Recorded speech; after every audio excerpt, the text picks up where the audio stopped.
If you were to ask any boy, 7 years old, 8 years old, 9 years old, where do you want to be when you're 25, 30? Where do you want to be? They're going to say, big house, fast car, beautiful wife. That's what they're going to say. Every single one. And slowly, the programming of the Matrix beats this dream out of men. I will tell you a story about me.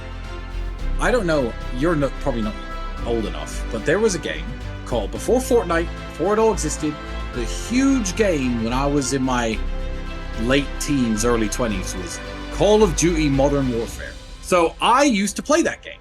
And this is the advice. The advice is hang around with people who see things, people who have a good mindset. I was with my brother and I was like, oh, Andrew, I just completed this round. There's 41 kills, 1 death. That's pretty cool. Andrew looks at me from the couch, swear to God, looks over and goes, yeah, Tristan, but it doesn't matter, does it? And it doesn't matter, does it? And I turned that game off. And I don't think I've ever spent more than 10 minutes playing a video game ever since that day. So hang around better people.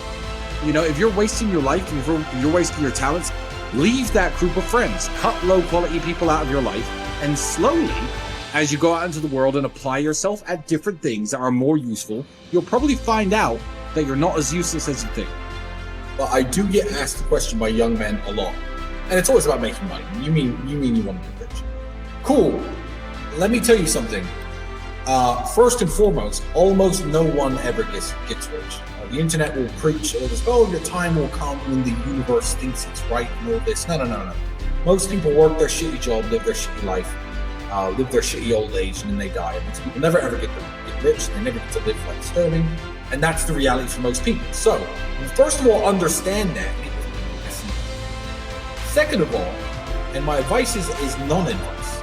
If you took 100 people, 100 millionaires at random and put them in this room, and you asked all of them, how do you make $1 million? You're going to get 100 different answers.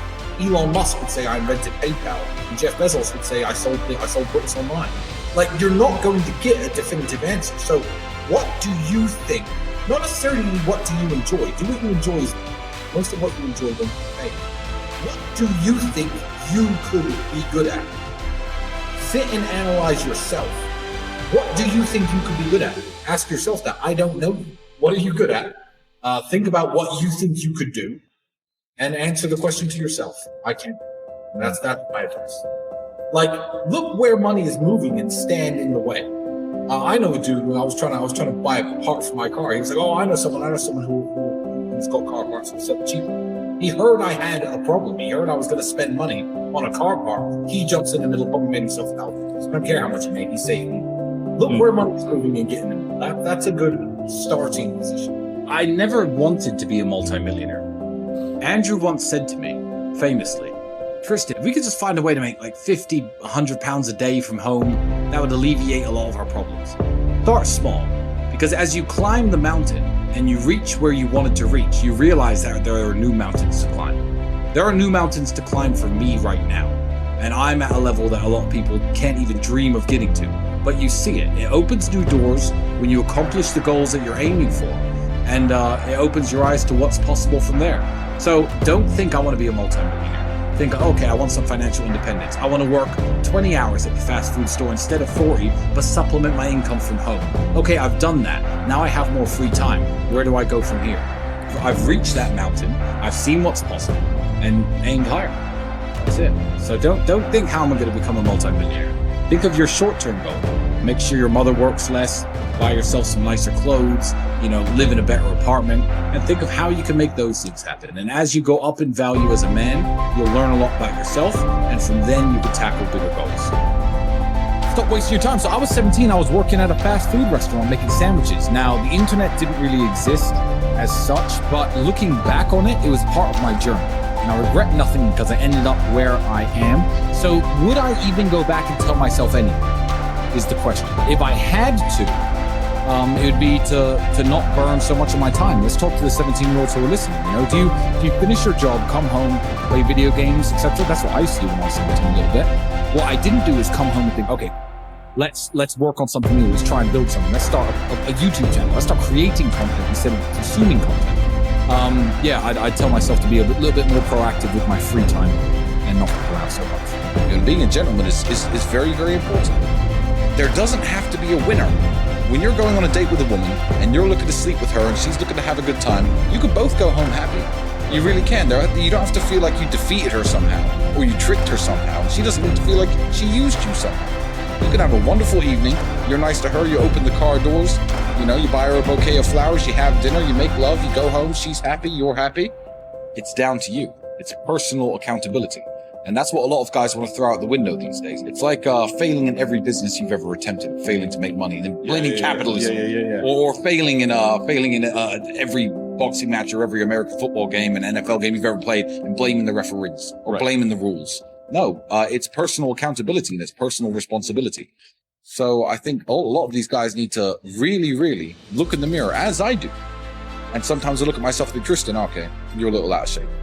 Tristan, okay, you've been sleeping too much, you've been partying too hard, you got bags under your eyes, you're letting yourself go a bit, and you have to keep yourself in check. You have to stay at the very top, and if you don't stay at your very top, you're not competitive anymore. Every single species on the whole planet is exactly the same.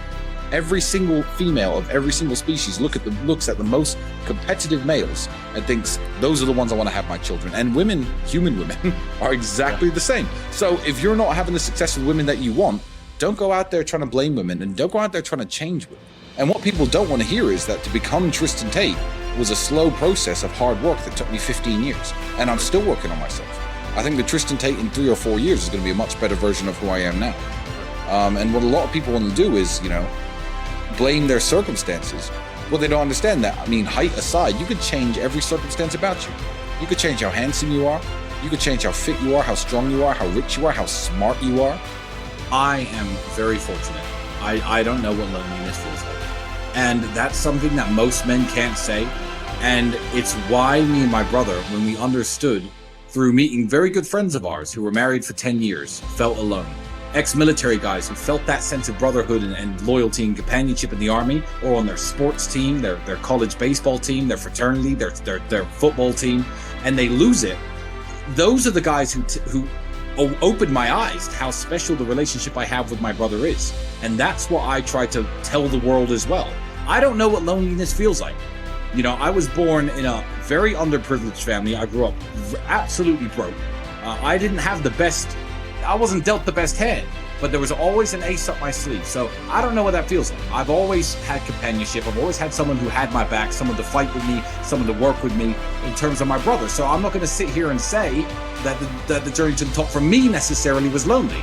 But let me tell the young men out there, you need to be able to identify low quality friends and cut them off and curate the people around you into a group of winners, a group of men who want to go out there and achieve the same things as you.